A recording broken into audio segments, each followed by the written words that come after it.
Hello everyone, welcome back to the channel. Share market income पर आपको किस तरह से टैक्स लगता है, आज के वीडियो में हम यही डिस्कस करेंगे। शेयर मार्केट में हमें कितने तरह से इनकम हो सकती है या लॉस हो सकता है और उस पर किस हिसाब से टैक्स लगता है। अगर चैनल पर नए हैं तो इसे सब्सक्राइब कर लीजिएगा और अगर वीडियो अच्छा लगता है तो इसे लाइक एंड शेयर ज़रूर कर दीजिएगा।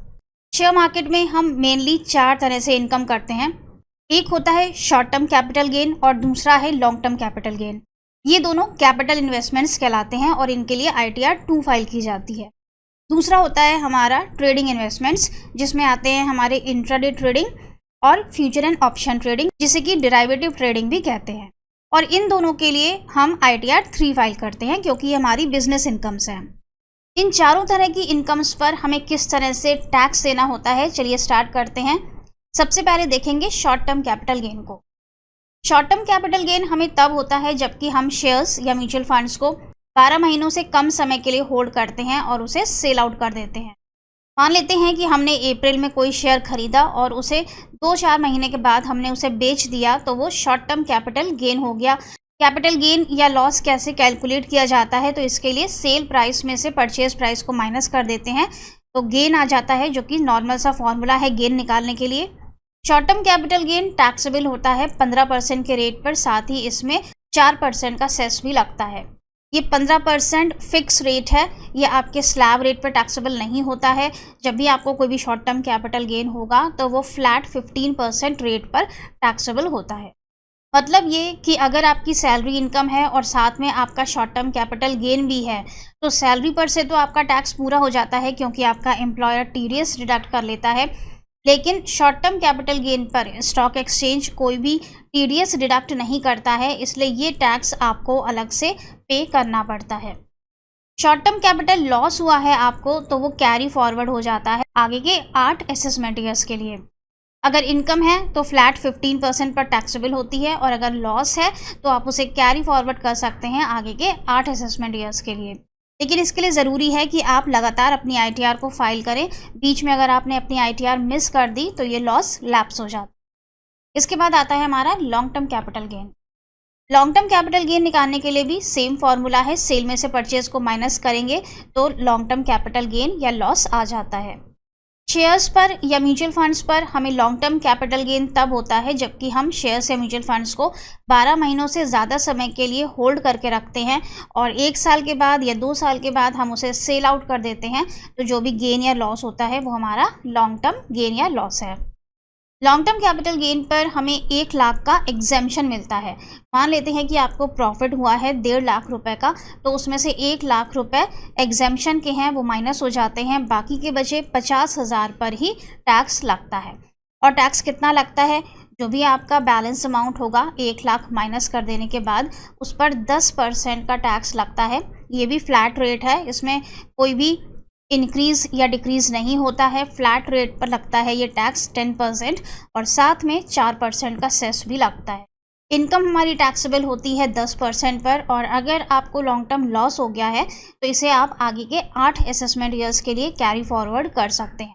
लेकिन अगेन यहाँ पे कंडीशन वही है कि आपको बीच में कोई भी ITR मिस नहीं करनी है, लगातार आपको ITR फाइल करनी है। बीच में आपने कोई भी ITR मिस की तो ये लॉस लैप्स हो जाता है। तो ये 2 थे हमारे कैपिटल इन्वेस्टमेंट्स। अब हम चलते हैं ट्रेडिंग असेट्स की तरफ। तो इसमें आता है पहले हमारा इंट्राडे ट्रेडिंग। इंट्राडे ट्रेडिंग वो होती है जिसमें कि आप सेम डे के अंदर सेल परचेज करते हैं, आप शेयर्स को होल्ड करके नहीं रखते हैं। और ये एक तरह से आपका बिजनेस है, ये इन्वेस्टमेंट की कैटेगरी में नहीं आता है, इसे बिजनेस माना जाता है, इसीलिए इसके लिए ITR 3 फाइल की जाती है। इंट्राडे के लिए टर्नओवर कैलकुलेशन बहुत ज़रूरी है क्योंकि टर्नओवर के बेसिस पर ही हम ये देखते हैं कि टैक्स ऑडिट आपके लिए एप्लीकेबल होगी या नहीं। इंट्राडे या FNO का टर्नओवर निकालने का एक फॉर्मूला होता है। चलिए देखते हैं कैसे टर्नओवर निकाला जाता है। यहाँ पर हमने एक छोटा सा एग्जाम्पल लिया है। मान लेते हैं कि आपको एक ट्रेडिंग पर लॉस हो गया है 900 रुपये का, दूसरी ट्रेडिंग पर आपको प्रॉफिट हो गया 800 रुपये का, तीसरी ट्रेडिंग पर आपको फिर से लॉस हो गया है 965 रुपये का। तो इस तरह से आपका एक पोर्टफोलियो होता है जिसमें आपको कहीं पर लॉस होता है और कहीं पर प्रॉफिट होता है। तो टर्नओवर आपको यहीं से निकालना है। इंट्राडे के केस में जो भी आपकी सेल वैल्यू है वो आपका टर्नओवर नहीं होती है। यहाँ प्रॉफिट से टर्नओवर निकाला जाता है। अब हम इस प्रॉफिट को एब्सोल्यूट फिगर में कन्वर्ट करेंगे। यहाँ पे इज इक्वल का साइन लगाएंगे, एब्सोल्यूट में ABS लिखेंगे, फॉर्मूला आ जाता है। ब्रैकेट ओपन करेंगे, इस सेल को सेलेक्ट करेंगे, ब्रैकेट क्लोज करेंगे और ये आपका एब्सोल्यूट प्रॉफिट कैलकुलेट हो गया। इसका मतलब ये होता है कि जो भी आपकी लॉस की फिगर्स हैं वो सारी प्रॉफिट में कन्वर्ट हो जाती हैं। अब हम इस सेल को नीचे तक ड्रैग कर देंगे और इसका टोटल कर लेंगे। तो ये जो टोटल वैल्यू आती है हमारी, ये होता है हमारा टर्नओवर इंट्राडे के लिए और यही हम अपने इनकम टैक्स रिटर्न में रिपोर्ट करते हैं। जो भी आपकी एक्चुअल सेल वैल्यू है वो यहाँ पर टर्नओवर नहीं मानी जाती। तो टर्नओवर यहाँ पर एब्सोल्यूट प्रॉफिट लिया जाता है। ये हमारी स्पेक्यूलेटिव बिजनेस इनकम है, या अगर आपको लॉस हुआ है तो स्पेक्यूलेटिव लॉस है। ITR फाइलिंग के टाइम पर आपको इसे स्पेक्यूलेटिव बिजनेस इनकम के कॉलम में ही रिपोर्ट करना है। इस पर टैक्स लगता है नॉर्मल स्लैब रेट के हिसाब से। जो भी हमारा स्लैब रेट चलता है, आप जिस भी इनकम ब्रैकेट के अंदर आते हैं उसी हिसाब से 5%, 20%, 30% उस हिसाब से यहाँ पर टैक्स लगता है। अगर आप ओल्ड रिजीम में ऑप्ट करते हैं तो डिफरेंट टैक्स रेट्स हैं और अगर आप न्यू टैक्स रिजीम में ऑप्ट करेंगे तो डिफरेंट टैक्स रेट्स हैं। लेकिन न्यू टैक्स रिजीम ऑप्ट करते समय ध्यान रखिएगा कि ये क्योंकि आपकी बिजनेस इनकम है, इसलिए न्यू टैक्स रिजीम और ओल्ड टैक्स रिजीम में आप बार बार स्विच ओवर नहीं कर पाएंगे। अगर आपको स्पेक्यूलेटिव बिजनेस लॉस होता है, मतलब कि आपको इंट्राडे में लॉस होता है, तो वो सिर्फ स्पेक्यूलेटिव बिजनेस इनकम के साथ ही सेट ऑफ होता है। मतलब कि आप उसे सिर्फ इंट्राडे बिजनेस इनकम के साथ ही सेट ऑफ कर सकते हैं। स्पेक्यूलेटिव बिजनेस लॉस सिर्फ स्पेक्यूलेटिव बिजनेस इनकम के साथ ही सेट ऑफ होता है, बाकी किसी इनकम से इसे सेट ऑफ नहीं कर सकते। लॉस हो जाता है तो आप इसे आगे के 4 साल के लिए कैरी फॉरवर्ड कर सकते हैं। और न्यू और ओल्ड रिजीम में स्विच ओवर यहाँ पर पॉसिबल नहीं है, क्योंकि ये आपकी बिजनेस इनकम है। बिजनेस इनकम वालों के लिए रूल है कि वो न्यू टैक्स रिजीम में सिर्फ एक बार ही ऑप्ट कर सकते हैं पूरे लाइफ टाइम में। एक बार अगर उन्होंने ऑप्ट किया न्यू टैक्स रिजीम को और उसके बाद उन्होंने उसे छोड़ के ओल्ड टैक्स रिजीम चूज़ कर ली, तो फिर न्यू टैक्स रिजीम वापस से नहीं मिलेगी। फिर आपको पूरे लाइफ टाइम ओल्ड रिजीम में ही ITR फाइल करनी होगी। तो ये एक रूल है बिजनेस इनकम वालों के लिए जो आपको ध्यान रखना है अगर आप न्यू टैक्स रिजीम में ऑप्ट करना चाहते हैं। इसके बाद आता है हमारा चौथा इन्वेस्टमेंट, जो कि है FNO या फ्यूचर एंड ऑप्शंस।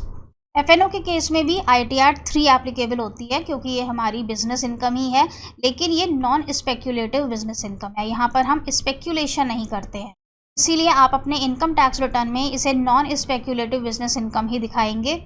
यहाँ पर टैक्स कैसे लगता है, जो आपका नॉर्मल स्लैब रेट है उसी हिसाब से टैक्स लगता है। अगर ओल्ड रिजीम में जाएंगे तो ओल्ड के रेट लगेंगे और अगर न्यू रिजीम में जाना चाहते हैं तो जो न्यू रिजीम के रेट्स हैं वो उस हिसाब से आपका यहाँ पर स्लैब रेट लगता है।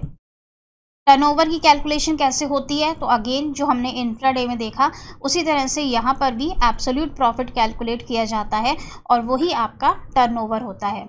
जो भी sell value, actual sell value है आपकी, वो यहाँ पर एज अ टर्नओवर नहीं मानी जाती है। अगर आपको लॉस हो गया है तो वो आप आगे के 8 साल के लिए कैरी फॉरवर्ड कर सकते हैं, लेकिन अपनी ITR फाइलिंग बीच में मिस मत करिएगा, वरना ये लॉस लैप्स हो जाएगा। लॉस हो गया है आपको और आप उसे सेट ऑफ करना चाहते हैं, तो FNO का लॉस आप किसी भी बिजनेस इनकम के साथ सेट ऑफ कर सकते हैं। चैनल को सब्सक्राइब ज़रूर कर लीजिएगा और अगर वीडियो अच्छा लगा हो तो इसे लाइक एंड शेयर ज़रूर कर दीजिएगा। Thank you so much for watching this video. I hope video आपके लिए यूजफुल रहा होगा। मिलेंगे नेक्स्ट वीडियो में। Till then stay safe and healthy. Bye bye.